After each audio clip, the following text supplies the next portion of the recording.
So I guess to start, I know you're kind of just looking for like a general thing to work on or improve about the Olimar. So we're definitely gonna Yeah. do that over, the course of an hour. We'll play a few games to start, give you, see if I can get like a general idea. I'm gonna start with just some more traditional characters, and then I mean if you want to play the Olimar or anything like that, we can do that later. But I think it'll be easier to gauge you in a more neutral setting than someone like Lucina or some other character like that. Yep. I completely agree.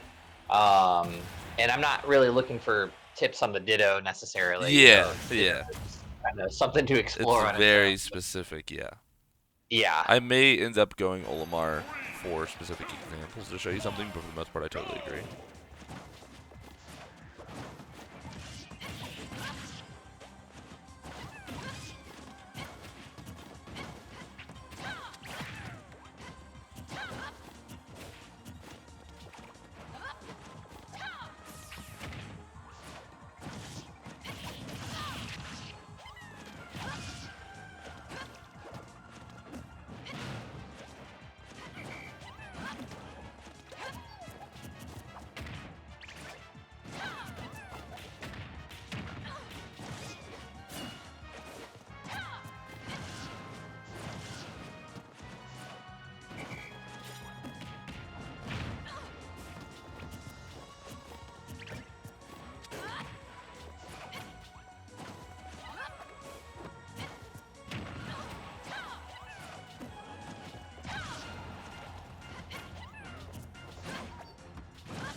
Nice.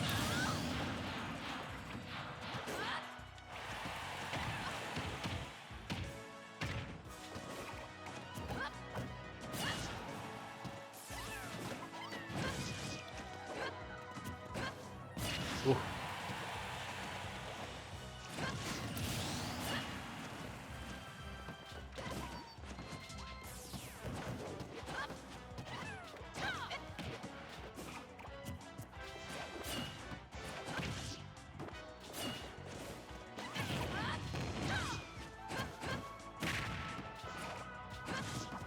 Ooh.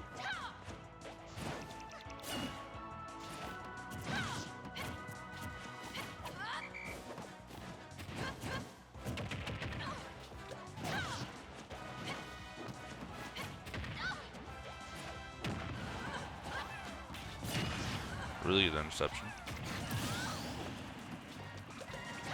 I had the fortune of playing Cyber's Lucina yesterday. Gotcha. So it's very fresh in your mind.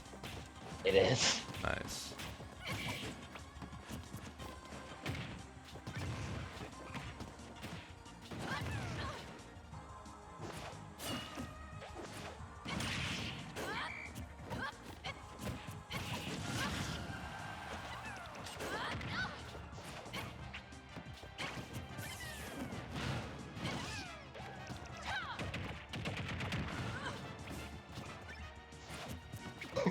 I'm keeping an eye out for it. I see what you're going for. Trying so. I will Yeah. say, I will say that something I can appreciate about your Olimar that I don't see in pretty much any of the others is you're so kind of uh, integrated into the tech, whether it be the pop-up desyncs or regular desyncs or even wing Pikmin dash. Like the one wing Pikmin dash you did, it was very seamless. It was like there was no like, all right, I have to run exactly to this spacing and then run at you and then do it right. Like it was very like, okay, we're in a little scuffle, maybe in mid-range, like bam, go for it. And I think similar to how I get my desyncs, it's more incorporated in a natural way, which helps Yes. make it useful. Because if you're having to constantly do these like absurd setups all the time, or like really stop what you're doing, it can break the pacing of the match for yourself. Right. So I think you have that down pat very well. Well, I appreciate that. I've labbed the bejesus out of these things. Yeah. So No, it definitely shows. if they're not natural by now, it would make me really upset. Yeah. How did you get 90% on me already? I was like, oh, all right, map start. Let me just stay on top of you.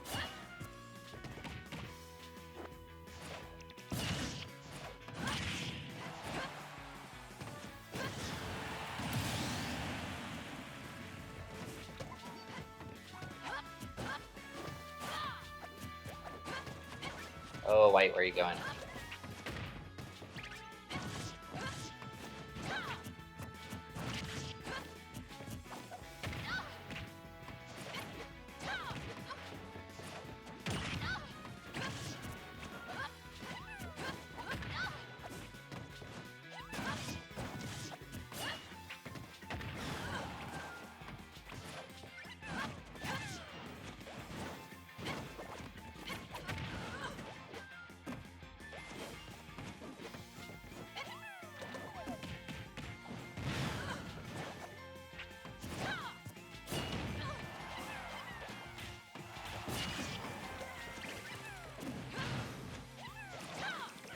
Are you doing that, I think like the macro pick toss where you like, I don't even know the exact words for it, but I know exactly what it is.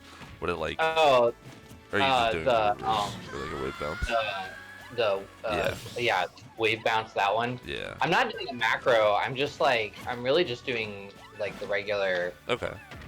B reverse inputs. Yeah, I just wasn't sure because I know the inputs are, or like the look of it's pretty similar because you kind of do that like thing, and it's not something I've extensively labbed out, so it's more like oh, I'm recognizing he's kind of moving a certain way.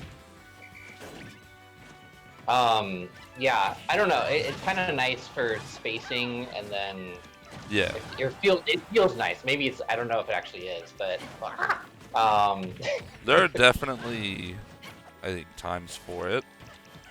So as long as you're doing it in a way that feels cohesive to you and you're not getting punished for it, I wouldn't say don't do it. It's a very, like, you're gonna know when you want to go for things like that. yeah.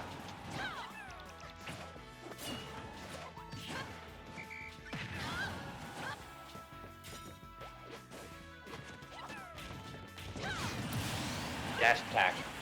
Yep. Twice now you've got dash attack.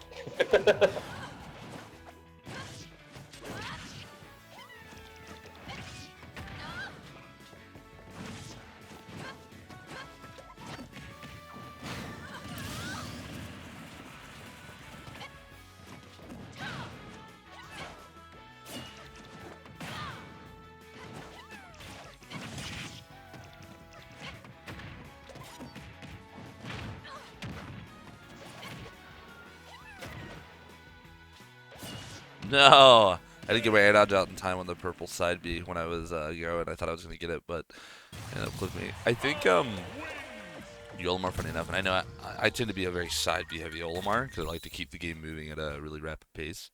Yeah. I think with yours, you're finding ways to get more out of those interactions is important. Not necessarily like your combos, right? Because you know a lot about the characters, so you kind of can do that. But maybe looking for ways to incorporate different moves. And I'll play a couple more games with Lucina, then I'll play into swapping characters. But I'm talking like, using side B as a way to open people up or force them to respond better, because you kind of use it more as like a supplemental move where you're like, hey, you're out here doing this.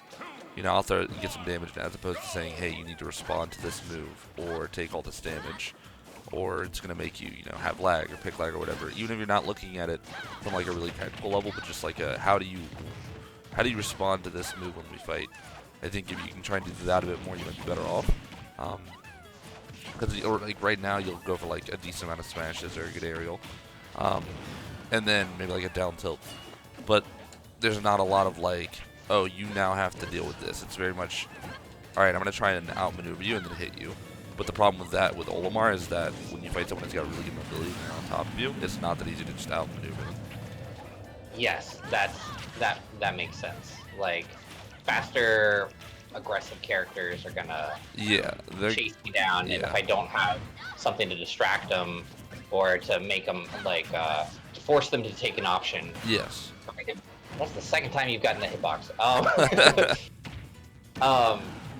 If you don't have that, then like their mobility is gonna overcome us, or Olimar anyways. Yeah.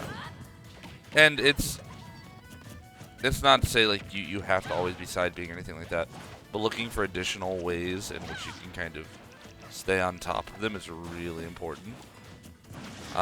Or not stay on top of them, but kind of like put them in a spot where it's uncomfortable.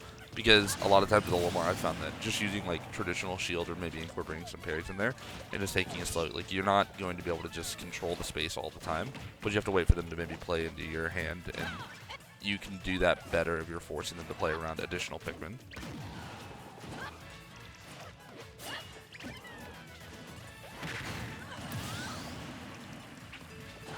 And for me at least, when I like use my Pikmin, it kind of feeds into my management, like what I might want, right? Like I'm always aiming for like purples. So when I'm throwing so many, it's helping me kind of filter that part of my line better. Yeah. And then I'm able to get my colors faster because they're going to kill the other colors, or I might be able to throw them in ways that I don't have to deal with them as long. And like I said, I'll probably go Olimar game or 2 or whatever towards the end and show you what I'm talking about in a more real-time situation. Nice. I see what you mean. Yeah. And that's a problem I have. I think I feel like I'm so complacent with the lineup that I have and making it work for me. Yeah. That I don't like optimize my damage output. Yeah, cause like I'm gonna playing you here, I think you have an idea of what you always want, but I think complacency is a good word to describe what you do. You're not like, okay, I can go for this, or really optimize. You're like, all right, I have this Pikmin, I'll read you with that, and if it kills, cool. If not, all right, we'll do it again. And that's not like a bad thing, because if you look at like all the different types of high top level Olimars, they all play the character pretty uniquely in the way they use their Pikmin. So that's something you can do, but I think, yeah, looking for ways to be able to get more out of it. Like the way I manage my Pikmin, it's like I see what I have, and I'm like, okay, I'll use these in a way that I want, maybe create a pressure string or something, and then I can go from there, because I know, for me at least, in the back of my mind, I'm like, I want purples. I want a purple at least, or if it's a different character, I might want a certain color. Oh wow. Alright. You know, so it's like, how can I get that as fast as possible? Oh, okay, well, if I'm chucking reds at them, I'm chucking yellows or whatever, it's a lot of like, how do I describe this? Like when you're fighting, do you feel like you're thinking about every individual Pikmin's properties in that moment, or do you think you're just going, all right, I can attack with me? Like there are obvious ones where it's like if you knock me off stage or something, it's gonna be like, okay, he's got a purple, right? Like throw it there or whatever, and then you can try and snipe him. But do you feel like you're actively thinking like, okay, I've got yellow, maybe I can outrange here, maybe I can set something up, and maybe it'll combo better if I hit him with like an up smash? Or do you feel like it's more just like, okay, here's my Pikmin and I'm gonna attack with it, and if it works, cool? No, it's like it's more like real time saying, okay, I know what things. I don't know. Maybe it's a combination. Oh, say box. It's kind of a combination. Okay. Because I feel like there are definitely times when I'm just like, I'm swinging. I find myself just like swinging, and I'm just like, all right, I just got a white dare on this guy, then spiked him. That's cool. Yeah. But I definitely didn't really need to do that or intend for that to happen. But then there's also times where I'm like, all right, I know I've got a purple here, and I can't reach him with this, so I'm gonna switch to this instead. Okay. You know, I guess I don't know. It's fine if it's like it's not easy to get that, and you're not going to get into a strict pattern of like always do this. I mean, there's times where I smash with whites. I've spiked people with whites plenty. Hell, I was doing it plenty the other day when I was practicing. You know, the matchup makes it occur more often, or you're kind of just getting it. So be it. But yeah, you want to aim for like the most optimal out of each hit and stuff like that.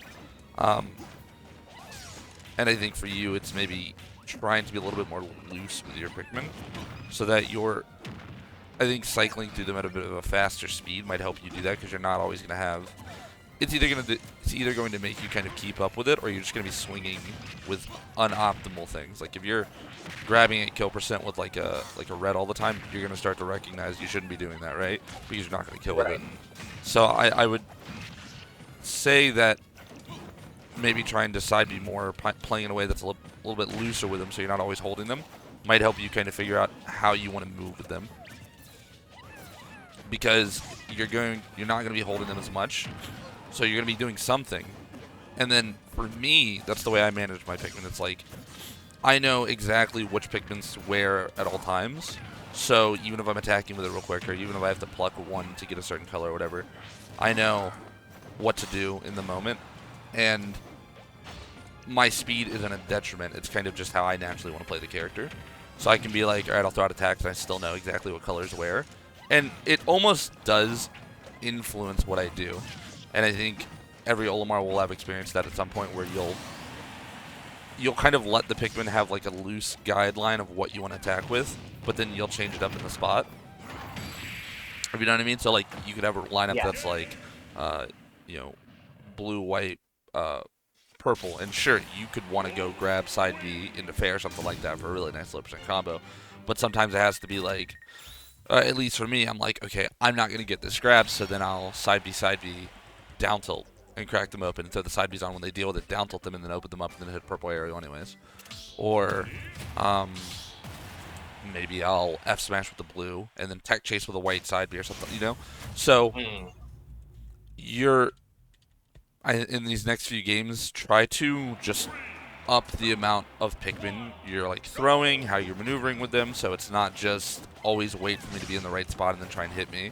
Because you definitely have a certain rhythm of how you like to attack. I think that's, you have your kind of unique Olimar style. But if you want to kind of, I think, pull it to the next level, the way I would go about it at least would be kind of picking up the pace of play, throwing out more, because you're going to get faster at doing it, and it's also going to make it easier to catch your opponent off guard, because you're just going to be going through Pikmin killers so fast that they're going to have a hard time keeping up with it.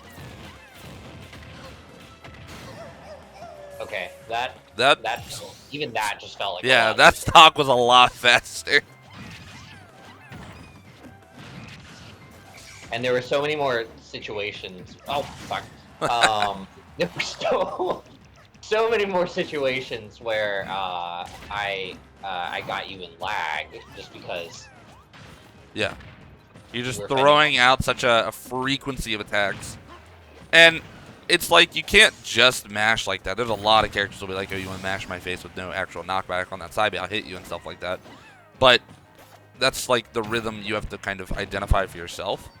But I think it can make the character a lot more threatening than he normally would be. Because like you can definitely play like a slower paced game, and I think the better you get at the game, you'll kind of shift between those rhythms. But if you can learn to play it really fast, then when you play really slow, it's going to be even more methodical, because you can still incorporate those side Bs at farther distances and stuff like that.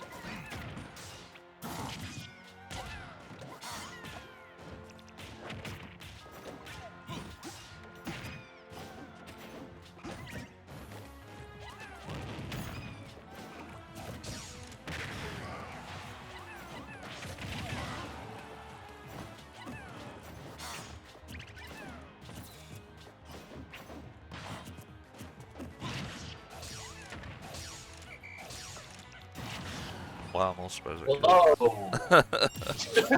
A little surprised I killed.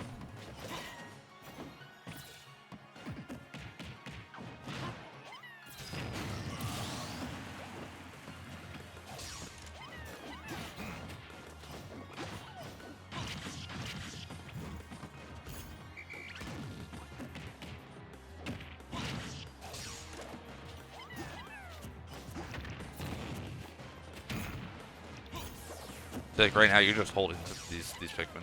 You're not doing anything with them, and you're trying to like outplay me in a way where it's like, okay, well if I open them up, then I can do something. But it's like you're not opening me up, so you're just fighting with a lineup that is far from ideal. But there's no purple, there's no whites to force a response or maybe to grab. It's just all right, yeah, red, yellow, blue, and yeah, red, yellow, blue's default. It's neutral. You can do stuff with it, but you throw in a purple, and then all of a sudden now you can start approaching in a certain way, or now you can force a shield or a response at least. Whereas those, I'm like, all right, I just have to dodge the immediate surroundings. Like you can't uh, kind of eject any type of pressure. Yeah, and it's funny because like I feel like there are definitely times when I'll look at other like more I guess green Olimar sets, and I'll be like, oh yeah, you're not tossing Pikmin at all. Yeah. You really need to open people up a little bit more. Yeah. And then, it's like it's an issue that I'm having too. It's Uh, it's hard because it's kind of like a Fox laser in a sense, where it's like you have to shoot it out in a way that's not just going to be in their face and get you punished. But when you do that, you kind of keep things moving so much, and like that's how I can get like 2 purples really quickly, because I'm kind of just going through that lineup at an incredible rate, just trying to get them ASAP. But it's not just like wasted movement or wasted throws, because it is usually trying to involve myself with them as a character and be like, hey, how are you going to deal with this button? How are you going to deal with this Pikmin? And then they kind of do the heavy lifting for me.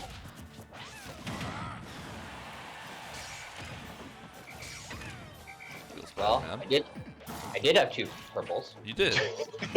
Started out having to. It was really good. Oh shit! Too early.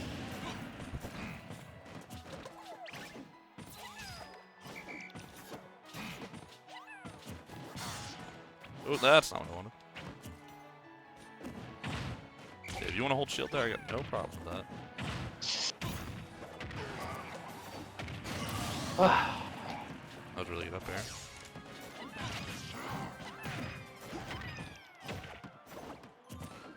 And I have no Pikmin. Cool. Yep, I was like, alright, yeah, you're doing pretty good against Cena. Let's see how you do against Wolf, who's just gonna mash. Yep.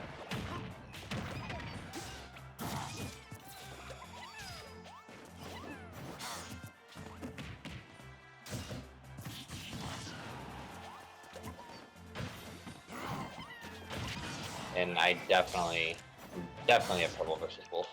As we all tend to. It's a lot of anti-airing when you can, trying to intercept his jumps and stuff. Spacing back purples are really good. I know MFA's famously gone on record saying how we beat Wolf and all that. I don't know what his solution to be that confident is, but when I fight them, it tends to be a lot of like you have to kind of know where they're going to go, and you do have a good sense on how to read jumps when I'm in disadvantage, like where I'm going to go when you hit me, and I think that's something you want with Olimar, so you can make the most out of those punishes. But you have to learn to do that in neutral and try and space back. Use just like raw movement, recognize when he's going to shield, or when he's going to hit your shield with something that's maybe not the most safe. But like they'll do that in air, and then the F tilt after is not safe, and that's your punish window, or something like that.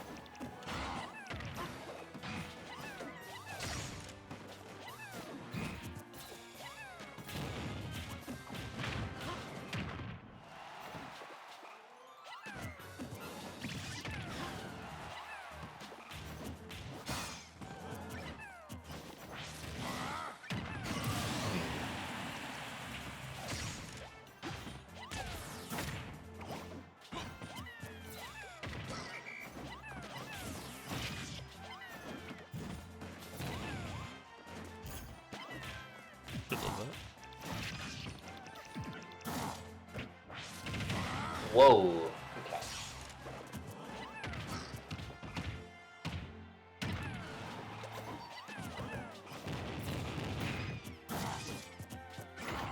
Oh. Were you trying to do a... I thought about the double purple shield Oh, break. gotcha. But it was right as the Pikmin was dying, so then it ended up... Yeah, okay, I see. Yep. And I had to pick the other direction. Yeah. I tried to kill Olimar's opposing Olimar's purples when they get him. I'm just like, all right, yeah, if you're not going to follow up on them in an appropriate way, where I'm going to have to respect them, I'm just gonna start swinging at them left and right. And that's another important thing about the management aspect is like, you get those purples, but trying to use them in a way, and we all mess up, so it's not to be, you're not gonna be perfect all the time, but really just like throwing them and then making sure that you're not just leaving your opponent to kill them. Because if your opponent's smart, they're going to try and prioritize killing them. So if they're going to kill them, at least hit them, you know? Like, you need to try and get something out of it. Or side B them, you know, while they're killing it, and then work on getting another purple, you know, stat. Right. Why am I doing this?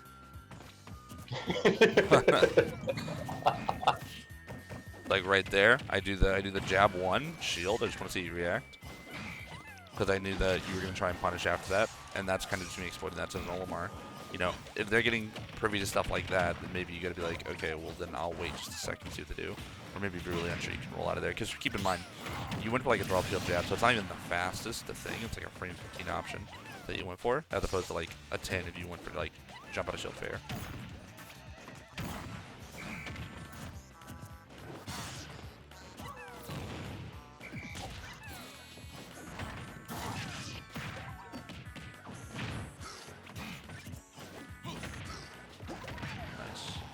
Hey.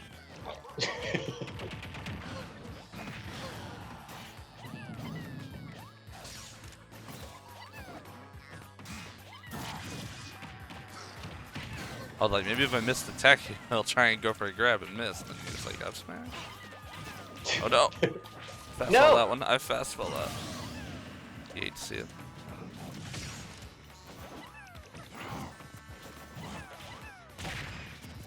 2 blues and a white. Oh, 1 blue and white. I was gonna say we got a flag of grease going on.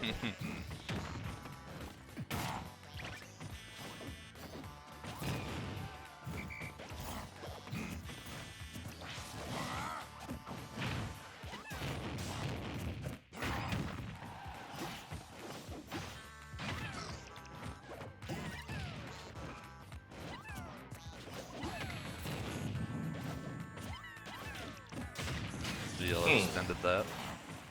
Yep, did.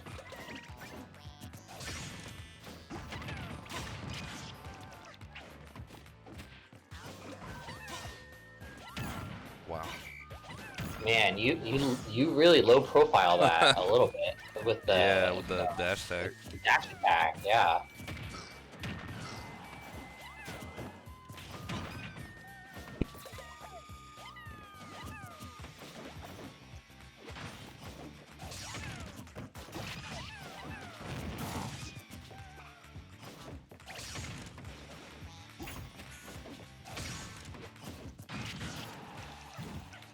Gotta pluck that second purple. Oh!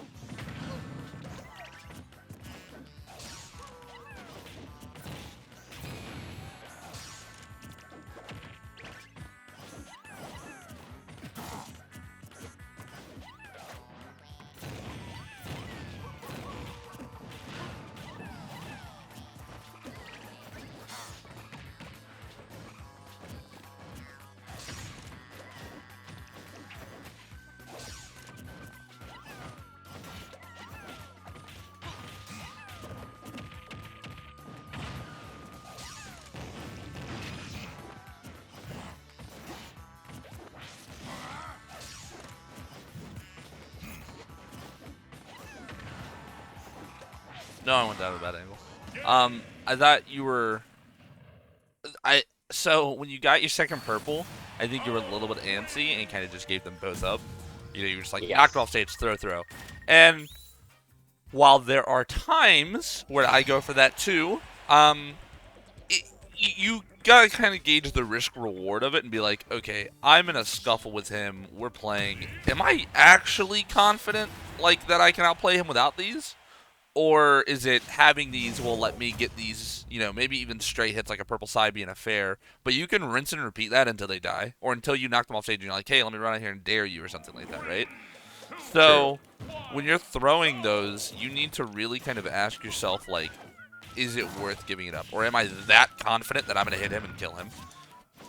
Because, you know, if you would have done those and you would have had the blue, I would have had to play around like 2 purples and a blue, which is not easy to play around when you're at kill percent. So you would have been able to pressure me in a lot more of a frustrating way. Maybe condition me into shield and you can get a blue grab. Maybe scare me into jumping, read me with an up air with the blue, and then you have the purples. Like, there's a lot you can do with that. So you don't want to be just kind of throwing them just because I'm off stage and it might work. Or at least maybe like throw one. Gotcha. How did that not land on stage? Okay, that's a little struggle.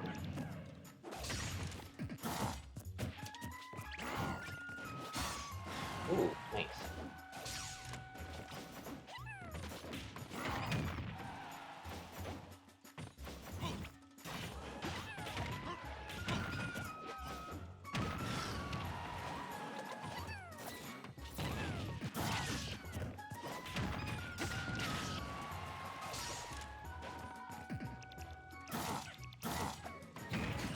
Fortunate landing on the up air, had that lag.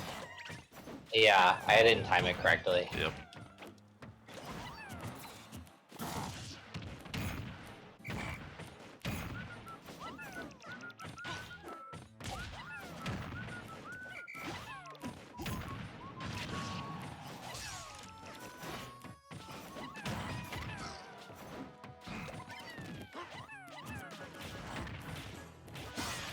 Nice.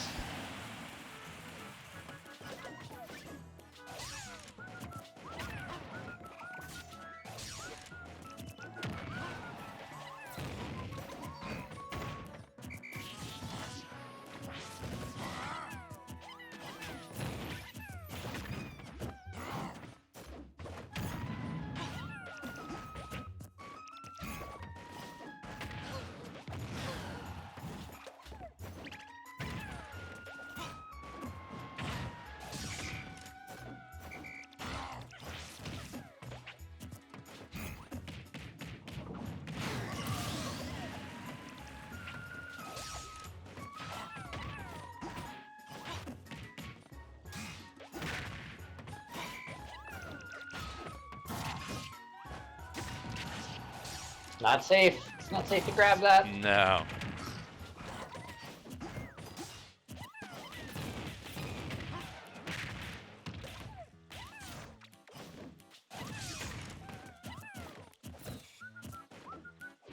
No, why did that go that way? No, this controller snapback is so bad. Oh my god. Absurd. It's like, whoa, it's such a big brain play. Yeah. Absurd SDs aside, the one standout thing I noticed there. So that second stock of yours turned into one of those you get hit once as Olimar and it feels like you can't just die. Right? Because it's like hit. And with those, there are times where you're going to get stuck in actual combos and you kind of have to accept that that's going to happen. But every time you get in those maybe interactions where you got to ledge or you retreat to the platform and you have a brief moment to kind of absorb what's happening, you want to try and recognize like your general game state. You're already in disadvantage, so by you acting immediately, like so when you grab the ledge, if you try and jump up and attack, if you try and regularly get up, and I'm coming through with a dash attack, like you see me running at you, right? That's proof that there's still I'm not done pressing my advantage. So what if you wait and then maybe I run a ledge and I dash attack or I do nothing and then you drop down rising air and try that, or maybe you really hold that timing and then try and go for like roll or a different time to regularly get up. You know, a lot of those interactions are avoided by trying to look at what's happening and how you got there. You know, if they hit you with a combo, one, look at was your DI really good, and not just for not dying, but for actually getting out of the combo. And then from there, you have to like really pay attention. Now you're trying to get back. Are you air dodging too early? Are you committing to up B early? Are you swinging at a bad time? And figure out exactly where they're hitting you, and then kind of, you can break it down piece by piece and try and be better next time. Like when I fought ESAM recently, and really in most recent times, it's just it was kind of done to the greatest effect recently. Every time he hits me, I'm like, okay, you're not going to kill me. You don't get a combo off this. I'm going to DI out. I'm going to make sure that I'm doing these really well, and then I'm going to try and play in a way where I can maybe bait something out of your reset and really like use a fine line of spacing with my AB or things like that, or get to ledge and just change up timing to make it super awkward. And then that makes it a lot better for Olimar, because if you're not getting blown up on these huge punishes, then you're probably winning the trading war.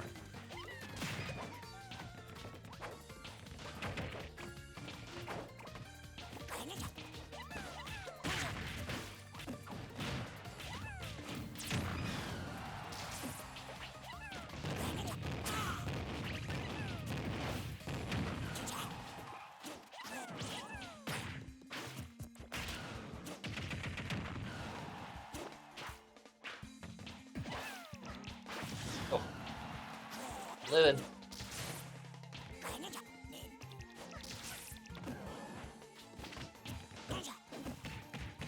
Might not be living. Oh, I'm living. Nah, you good. Up though. Good.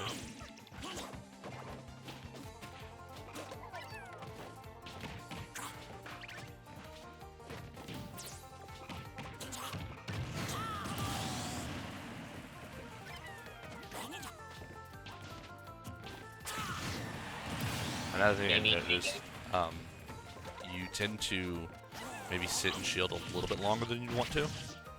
And I'm not sure if that's maybe Wi-Fi on top of it, but like shield is a very important tool for Olimar, but it's not something you can just throw out kind of overabundantly, or you're going to just give your opponent a lot more openings than they're actually earning. And something I like to do is like really understand like what you can and can't punish on shield. And this is not something that you necessarily need to know like off the top of your head in any given moment, but when, like, you know, there are certain moves that you want to have an idea of. Like for Greninja, it'd be like the big three are kind of like dash attack, down tilt, and neutral air. So neutral air is safe if he spaces it right. I think it's like -3 or 4. It's like a very safe move, right? Dash attack and down tilt are not. There are also his combo starters though, so like each one serves a purpose in him kind of opening you up and things like that. But oh, I know it's not a good roll. But only one of the moves is actually safe. So knowing that like, okay, he dash attack, now I can up smash that, or I can fair that, or I can bear that. Oh, he down tilted, now I can do that's really important. So you don't want to just like sit there and hold shield, because then you let him get away with a lot more than he's actually earning. And that would be the same for any character, essentially. It's just kind of recognizing what they can change with. And something I do, like, I'll reference, you know, stuff on, like, Ultimate Frame Data a lot if I'm unsure of something. Yeah, I'm So, like, there are, like, times when, I guess there's times when, so shielding something, I shouldn't immediately try to go for a follow-up because it's not going to be There are safe. times where you don't want to immediately go for a follow-up, and there's times where you do want to immediately go for a follow-up. So like that Greninja dash attack is one of those instances, right? But if it's like Roy jab, it's not necessarily do or don't do a follow-up. It's recognize, one, are you ready to do a follow-up? And two, what are they doing after? So if you look at like Roy jab on shield, stupid safe. A lot of the time it feels like, but it's actually like not that safe. I think it's like -8, 9, or 10 or something like that. So it's not, it's punishable, right? Or even if it's not like directly punishable, if they do anything after it except like attack, it's punishable. So what you can do is you can be like, okay, Roy's jabbing my shield. How do I handle that? Okay, maybe I'll forward it out of shield, but I need to let him do it again. I need to, the first jab essentially on your shield, right, might wake you up, and the second one is where do you go? Okay, he's probably going to attack again, so now I have an opening. Because if you're attacking and you're not ready for it, if you're having to react to something like that, you're probably too late, right? So you need to make sure that you're prepared for it, and that's kind of hard to know in the moment, but it's something you can get better at. Because like if someone hits your shield and you're having to just straight react to it, you're too slow, unless it's like a really big punishable move. And it's okay to maybe sit and shield sometimes if you're unsure, because you don't want to go for something you're too late on and then get punished, right, because you missed. But recognizing like when you were too late or why you were too late, so that the next time you can be more prepared is really important. Because it's kind of like what does it? Fox, right? You know, Fox dash attack eats you up, really gonna popping you up. Well, they're only using those at certain spacings. So you don't have to worry about it all the time, but instead you need to look at spacing where maybe it's a threat and then try and mentally prepare yourself for it. So you can be like, okay, we're at that kind of mid-range or close range, and now I need to be ready for dash attack. And since you're kind of trying to mentally adjust for it, it's going to be a lot easier to punish it if he goes for it. And it's the same principle like Greninja dash attack or Greninja down tilt. If they're near you, you might need to keep that shit in mind. And then when they go for it, now you're like, okay, I was ready. I shielded it. Now I can get my punish. And you're kind of just like mentally acknowledging that those options are going to come without necessarily knowing exactly when. And it sounds weird because that might not necessarily give you the perfect timing, but being more ready for it. You know, when you're shielding with a purpose. It's not just shield to not attack, it's shield to dodge certain attacks, ideally. And if it's something else, then you can kind of add in your own level of reaction.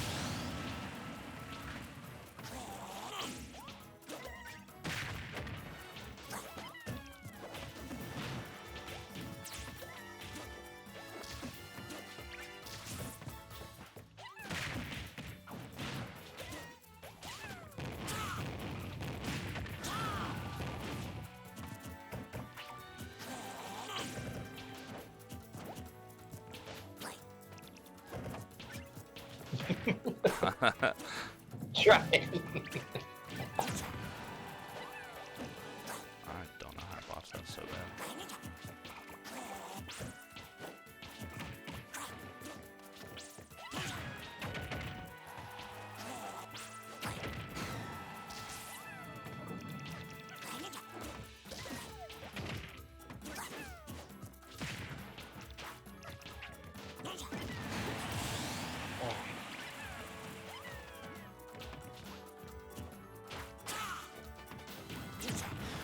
Unsafe territory. Should play more, a little bit more defensively instead of. And you know, you can kind of use your percent as a guideline. I mean, you're at kill percent. Do you really need to go for a red down throw? Not at all. Yeah, you know, or like you have to be. If you want to take the risk, be my guest. But you know, when it backfires, that's when you have to. You know, it's on you to recognize like, okay, that was not the play. Because we all make, you know, mistakes like that, but understanding that it wasn't the time, just looking at the general game, saying, all right, yeah, I definitely should not have been, you know, doing this, this laggy grab or something. Because it feels very good to go for it. It's like, oh, there's my opening, but it's like, no, there's not your opening. Also, I got punished the same way for that last time.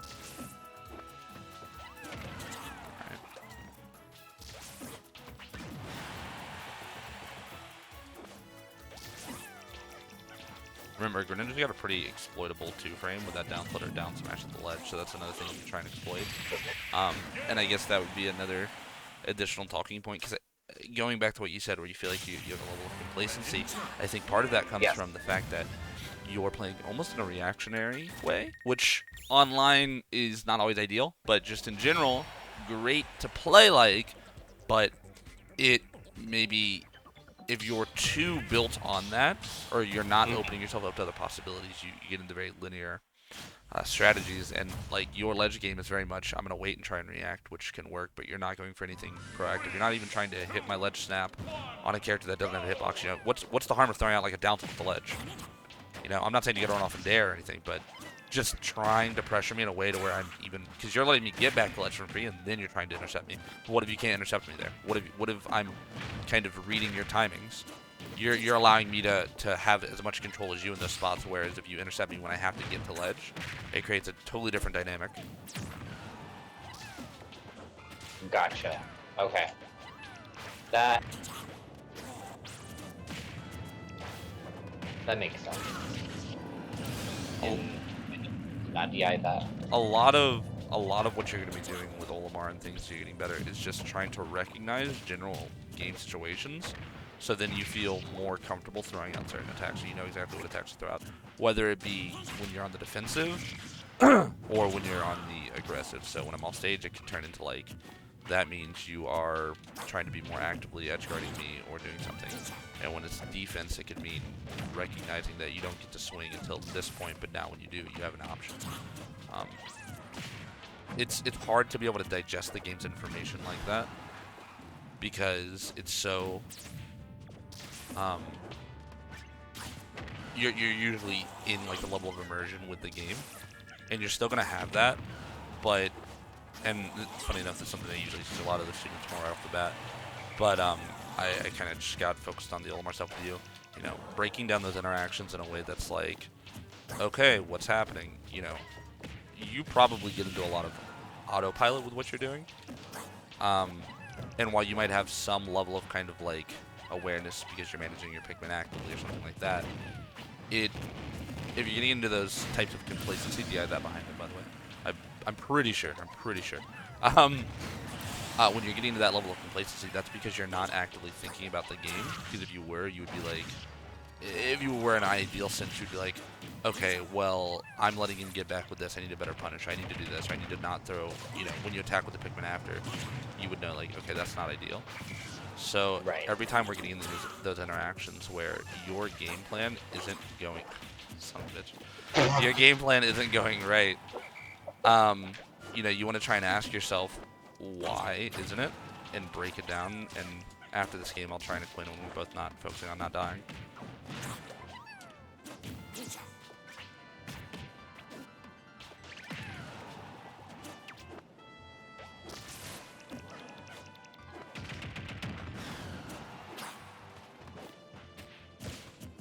Good shield there. I like that, see, right? So, like, that nair you weren't going to punish outright. You just lacked the right beta for it. Unless I just went for the option. What's up? Yeah, no, that time I felt like I felt like I could register what was happening a bit better. Yes. Yes, and that's the goal with the way I view the game. It's you want to bring kind of light to this type of information because it's so obvious, but at the same time it can feel a bit abstract at times because you're like, okay, what's happening?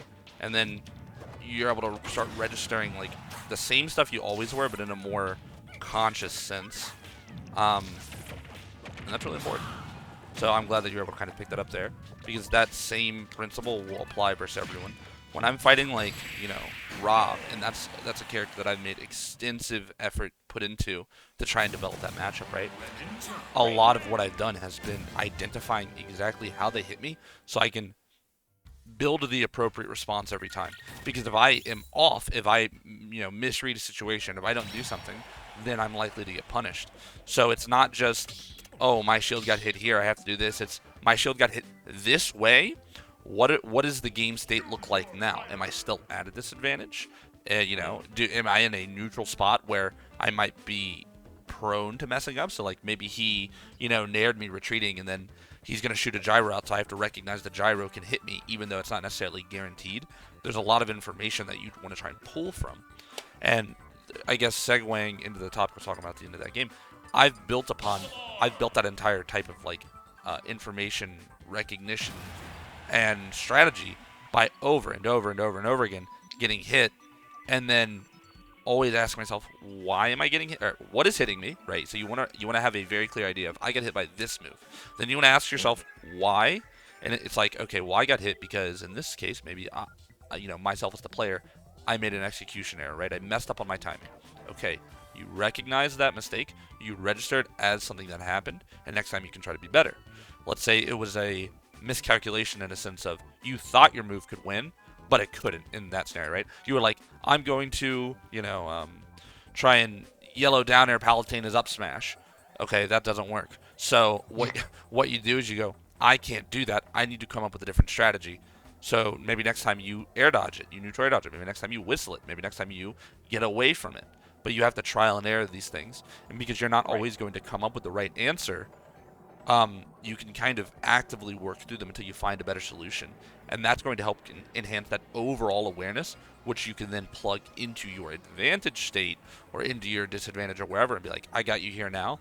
Let me hit you with this really sick combo. You could be like, oh, I knocked them, into a tech tree situation, and let's say you're fighting Palutena, tall character.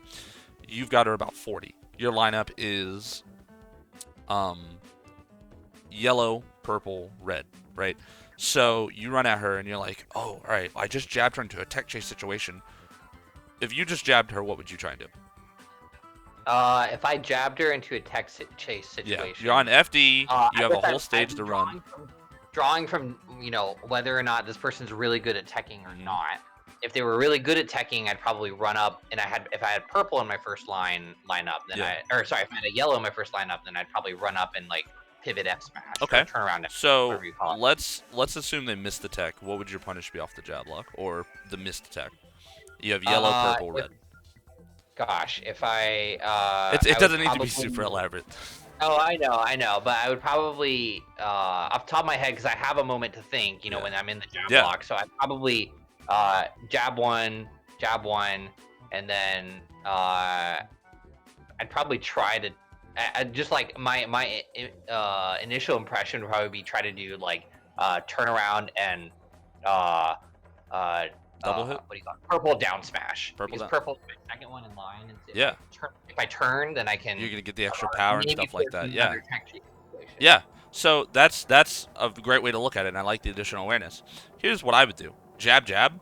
I recognize that I'm already running at them. They missed the tech, right? So they're resigned to missing the tech. I could jab lock, or I could recognize that my lineup is yellow, purple, red. I could run at them, recognize that Palisades is a tall character. I'm running at them, so we're going to be overlapping models. Do a turnaround down smash, so the purple's in front of her, hits her. The yellow's behind me, but the yellow's hitbox is so big, it's very likely you're going to hit a double hit, right? That's going to drag her behind, potentially setting up for another tech chase, because they're going to be DIing a certain way. You know, they don't do it right. You can then set up another tech chase and kill them. If not, you're getting a minimum of like 30-something plus damage. Got it. And that's what I'm talking about, where it's like you see these opportunities, and this is your lineup, so you're like, oh, I can do this quick optimization, this quick thing, and just blow them up right here. And that's how I view the game, and that's how I view Olimar. It's like, I always want to try and kill them as fast as possible. Right. Got it, got it. So we'll play a couple games, like 2 games or so with this Olimar, and I'll just try and show you what I'm talking about when we play. 3, 2, 1, go!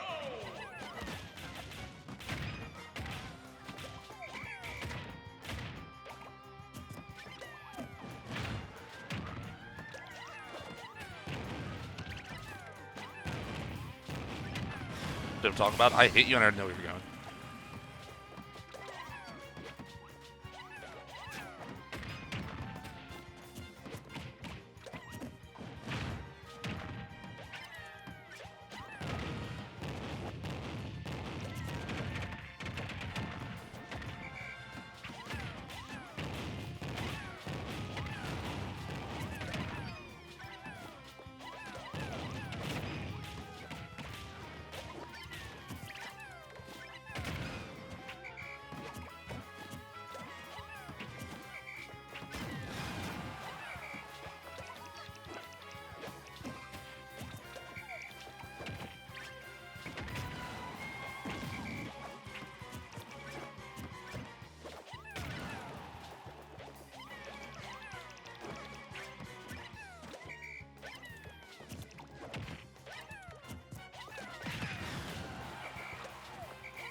No. I was so focused on me. Yes. I was just like, I knew. As soon as I got grabbed, I'm like, I didn't even look at it. Yeah, and you know, it's a little bit harder because with Olimar, weirdly enough, right? People fight like Ness and they're like kill throw. People fight Palutena and they're like kill throw. People just let it slip their mind that Olimar has a kill throw a lot Oh. until they see a blue. And I'm at a point where I'm just like, assume there it's just all the time you're gonna die from it, you know? Yep.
You out sneaked me.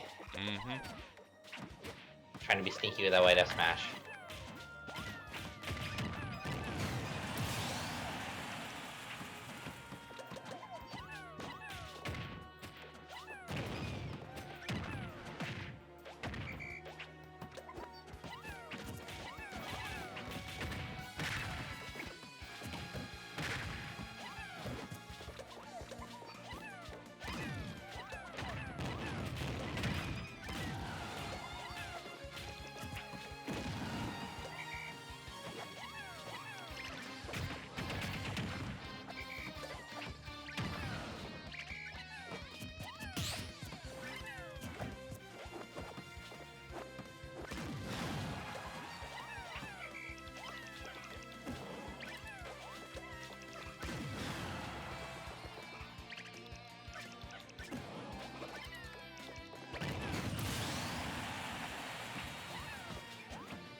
Wow.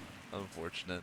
But yeah, so I mean, you did effective things in those games. I think you were able to catch him in certain stuff. You know, good. Like what I felt like the way that game would usually go is at least the first one would be like I'd start out swinging, pop, pop, pop, and then you take a second, and be like, okay, I'm getting messed up right now. I need to take a second back, see if I can find an opening, and then kind of crack him open that way. And then you did that, and then we kind of go back and forth. So on this last game here, really try and pay attention to what I'm doing, because I am giving you openings if I'm swinging a lot like that. It's just finding them and not letting me overwhelm you that way.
I grabbed twice. Yeah, that was a little greedy.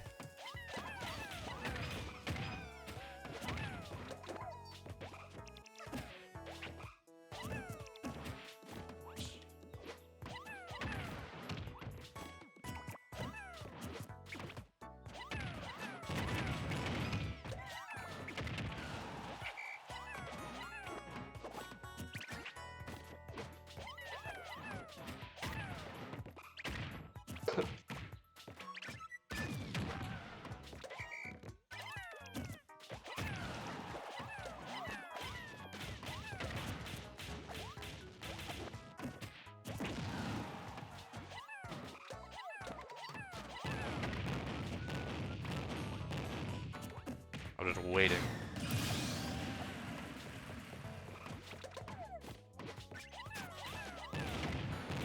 Shut up, Tilted.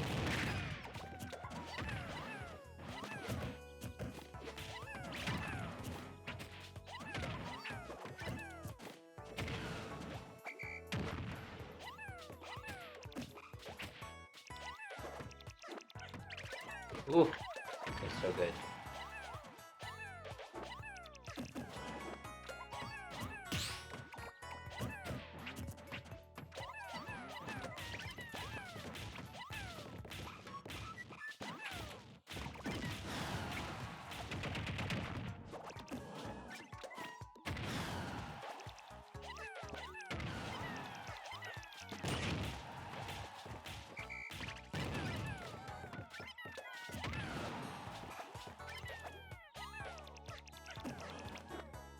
Oh, that was unfortunate.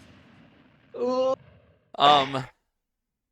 Yeah, I felt like I was definitely trying to be more aware of like, okay, I'm getting demolished. How can I? But it didn't feel very like optimized. No. Yeah. It's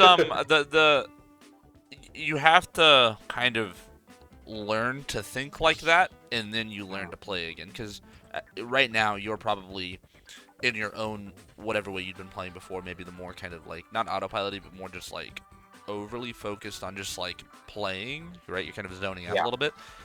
You have to relearn how to play fast while also adding in all those thoughts, and that comes with time. And Yes. I think that, to me, I think that's how you have to play Olimar at like the highest level. So that's like the peak, right? Like you can't. I mean, that's how you'd have to play Smash anything. But if you're not dialed into a lot of things with the character, it will spiral. Because that's how we stop our opponents from hitting us once and destroying us, or that's how we have that additional awareness to look at our Pikmin and recognize, oh, it's not going to work here, or this isn't going to work. You're always ready to just soak in that information.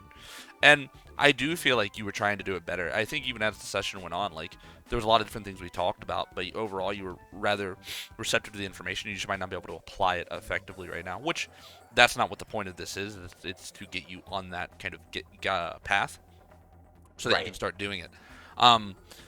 I do think that what was I gonna say? You when you're going and you're practicing in the future, just try to keep doing that. There's a time and a place for everything, right? Like, so there is a time to go aggressive. There's a time to maybe throw out those grabs, but it has to be kind of very you want to take the game state into consideration, and that's something that even I did against you. Like, if you look at that last game, I got 2 purples on like 2 or 3 different occasions. You didn't even get it once. Right. And yes, I was in the lead, but I was also actively playing in a way like I was letting my lineup guide me. I was going, okay, here is what the game looks like. Here's my Pikmin. Here are you. There are times where I'd hit you and I'd just retreat, or I'd parry and I'd retreat, or I'd do this, and I don't need to press advantage, because you don't always get. It's not like a turn-based RPG where everyone takes their turn to attack. Sometimes you just don't have a good opening. So if you take that and you squander it, which is possible if it's not an ideal opening, you lose that advantage. Whereas if you retreat and you recognize, hey, I could swing here, but I feel like I'm just not recognizing that I'd have the opportunity to, and that's just not how the game works. It's too fast for that. So what if I retreat? I get to keep my lineup, or maybe I throw some, non-purples or purple. Just throw some Pikmin, get some stuff moving, make him deal with that. You can then fight another day. And a lot of the punishes I would get off you as in these few games were, oh, I'm gonna wait just a little bit to throw off his timing, or oh, I'm gonna hit him and I already know where he's going. Like I'll jab, and you air dodge, and then I'm like, all right, you're dead. Or I do this, and then you shield, and all right, you're dead. Right? That's me actively talking to myself and going, all right, you're gonna do this, or I think you're gonna do this. And if I would have been wrong in some of those, which I were, I mean, I lost stocks, things happen. I attempt to recognize why did I mess up, what mistake was made. Bam, go with it. And you won't always have the answer. You're gonna have to trial and error. That's part of any competitive thing or playing against someone. You just can't always be right all the time. But I think if you can keep doing that, you're going to be a lot better. And that should help your Pikmin management, too, because as you kind of take a step back and you're looking at your line more, you're going to go, okay, I have a red, yellow, and blue. That's not ideal for anything. You could find another way to throw a purple in there because it opens up so much. I'm a firm believer that you should always have one. Yeah. And if you can start to do that, I think it's going to help you a lot, and it'll help that complacency thing, because it's not like you can't go for those punishes, but you need to get out of the comfort zone. You need to go, all right, yeah, I could wait, but, like, what if I go out there and I try and down air him? And you got some great down airs on me this session, You down aired my Lucina, you down aired my Olimar, you were doing it. And there's more ways to do it. You know a lot about the character, so you know, like, how he can kind of be destructive in certain ways. Absolutely. So it's just finding opportunities. And when you're playing a leader, you're playing, quick play or whatever, or playing with someone in the arena, that's the time to be really competitive. Not competitive, sorry. Really, like, experimental. And just kind of work that flex that brain and go, how far can I take this character? And that's how I play the character. I'm always looking the next explosive 0 to death, or some way to blow you up if you've misstepped or something like that. And it doesn't always work, but I'm trying. And then you kind of just build, like, an understanding of how people interact with the character, and you can follow up off that. So I think the big thing I want you to take away from this kind of session is just, one, try to do that thing I was telling you about, where you really just pay attention to interactions, and if they don't work, you ask why. If they do work, you want to know why they still work. If someone air dodges and you read it, you want to know why. They air dodge because they thought I was going to hit them immediately, right? Or something like that. But just keep trying to do that. I think the Pikmin management, just actively look at your line more and go, like, do I really need this? Or, like, what if I get a purple? Or what if I try and side be a little bit more and force them to respond to something and then play their game. And think back to that PS2 game where you tried it and just felt a little bit faster and it was a little bit cleaner in certain ways. Because there is a time and place for a slower game, or maybe not side being all the time. But you have to find your personal rhythm, because if you tried to copy just mine or just the Buzz or just whoever, it's just not going to work.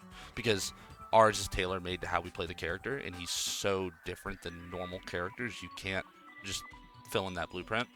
Because you wouldn't... Because it's not like you do this attack into that combo. It's you can fight with the same lineup and we could play wildly different.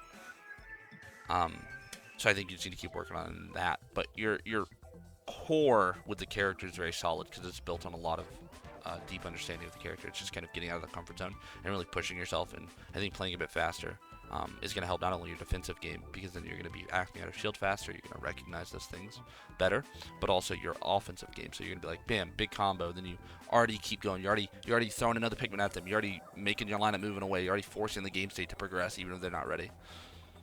Yeah, I feel like I've focused so much on trying to, like, either find new tech or incorporate tech into my games that I've definitely developed a play style that feels a little bit more rigid in like what I do. So this is really helpful in kind of making me open things up and kind of explore my outside of my comfort zone, and maybe learning not to focus too much on small details, but more on what is the opponent gonna do here, or why why I should be doing these.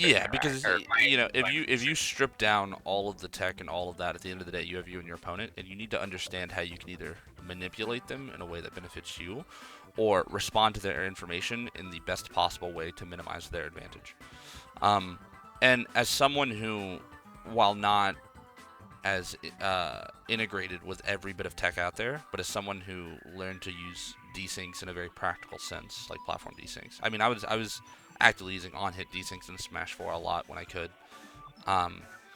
It for me, when I start to incorporate a new tech or a new setup or something I like, I try to just do it naturally. And there's a reason I don't wing Pikmin dash, macro pick toss or whatever, attack, cancel, do all of that stuff. One, that's a shit ton of information to add in your gameplay, and you need to do it in a very organic way. Like and I'm not saying I won't ever use this text, but if I do it, it's going to be in start with one, let's try and get it in there, maybe find an opening, right? Because I think they are all valuable in their own way. But it's finding a way to get it in there to where it's not so obvious and forced, and instead oh, I recognize I could do this. Like, sure, in theory, I could attack, cancel all my aerials, and then have perfect lineup management, but that's not realistic for me right now, so I'm not going to force myself to do that when there are other more core aspects of my gameplay that I still need to refine. But I definitely think you can keep using your tech and do it, but yeah, like you said, try not to be so rigid. Just let yourself experiment with the character and just do that. That's one of the beautiful things about him, is that he's never the same. It's always a different setup or a different way or a better way to optimize it. So it creates a really kind of good feedback for you when you play him. Got it. Okay. But yeah. Well, this is awesome. Thank you so much, Byron. This is it's great to just have someone provide kind of raw feedback and yeah. It's no, I'm happy to help, and I hope it does. And big thing, I know you play the game frequently, you're always posting clips and stuff. Just try and get out of your comfort zone, or maybe if you're playing another person in an arena or something like this, just really figure out how you can kind of push yourself in that regard, because that's what the improvement really comes down to. A lot of the time, it's trying to push yourself the most as a competitor and be like, I have to hold myself accountable because nobody else is going to do it. And sure, you can get punished by your opponent, you can lose them, but at the end of the day, you're the only person that can fix that problem. And that's something I've had to grapple with a lot myself in pushing myself as a player and pushing this character. It's just, it's 100% on you at the end of the day, and you can get a lot of helpful information that will speed up the process. But if you're committed to that type of improvement and really identifying those problems, you can be insane at this game. Got it. But, all right. Yeah, no, I'll let you go. I'll send you this video whenever it's uploaded in a few days, and I'll talk to you later. That'd be great. Thanks, Byron. No problem. Bye.